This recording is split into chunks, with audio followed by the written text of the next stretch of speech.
everyone hates Donald Trump's abortion announcement, not just the left, who knows that he'll 100% sign an abortion ban if it comes across the Oval Office. Like, it's just like, we're not playing ourselves anymore.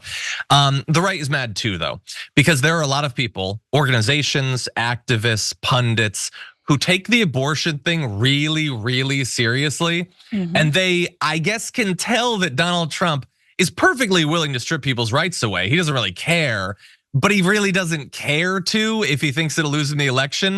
And so they're not happy about that. So we're gonna lead off with the Susan B. Anthony Pro-Life America group. You can probably guess their position on this.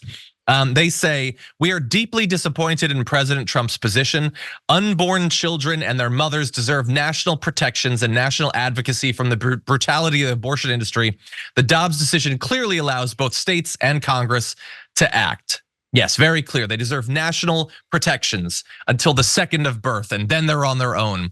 But anyway, she added that sending the issue back to the states cedes the national debate to the Democrats, which I don't agree with. I don't think that's what has ceded the national debate to the Democrats. I think that a half-century-long complete inability of the right to convince a majority of their position on abortion is what ceded the national debate to the Democrats. But the organizations are mad. Lindsey Graham says that this announcement will age about as well as the Dred Scott decision, which I think most of them back then would have been perfectly happy with. And then the crazy independent right wing are angry as well.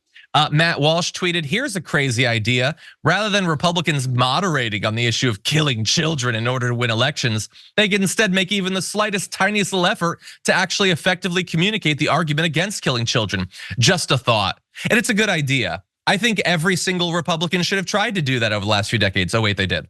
Including him, and they have not succeeded. That's why they end up in this incredibly difficult political position. Now he needs to pretend that their argument, their ability to persuade, the moral argument is absolute dog crap, but it is, sorry. He goes on to say, and I just think this is funny, I wouldn't compromise on abortion with a gun to my head. That's how pro-lifers feel, and it will never change. Killing children is always wrong in all circumstances, no matter what, always and forever, period. I'd rather be dead than move an inch on this, which is why he has been such an advocate for a complete and total and instantaneous ceasefire in Gaza. The fact that thousands of children are being blown to bits is unacceptable to him. Oh wait, no, he attacked those who went on a hunger strike to stop the violence in Gaza as pathetic and childish. Okay, so to be clear, killing white American children is always wrong in all circumstances, unless a cop does it by accident with like a flashbang or something, then it's okay. But those generally it's wrong. But anyway, here's the questions I want to throw to you, Francesca, because they're mad at what he said. But I think a lot more people are gonna be mad when they realize what he didn't say. So would he sign an abortion ban if it was given to him? He's saying he won't push for it, which I don't believe. But even if we accept that, the Republicans will pass it. Assuming he wins, then they win the Senate, they win the House. So is he gonna veto it? He's not saying that. Florida's abortion referendum, how is he personally gonna vote? He's not saying that. He doesn't want to anger anyone there. Will he ban the abortion pill? He's not saying that. He did make clear that he supports IVF, so I guess he won't try to ban that. Although, again, if the Republicans pass a bill to ban it, how will he vote? Will he sign it? Will he veto it?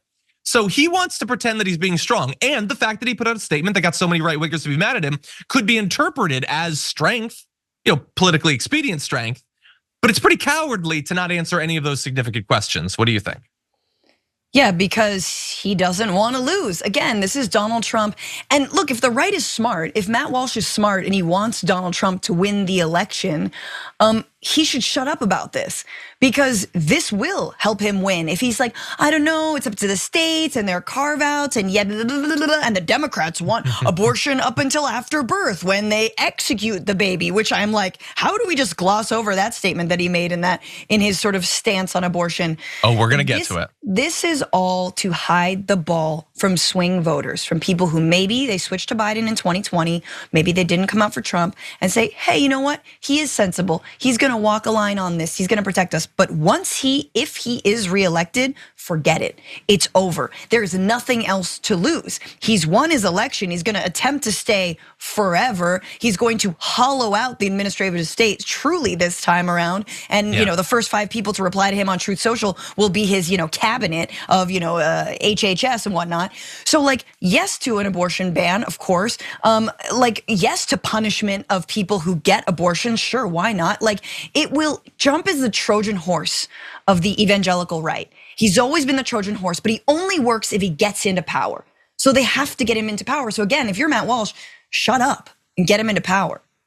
100%. But again, he does want him to be in power, theoretically. That's actually not as guaranteed as possible. Their shows probably do better with Biden in office. But as much as Matt Walsh desperately wants fascism to take over America, he wants his audience to love him and give him their time and money. That's the most important thing. Of course. And false signs of his expertly crafted vices or whatever are the best way to guarantee that.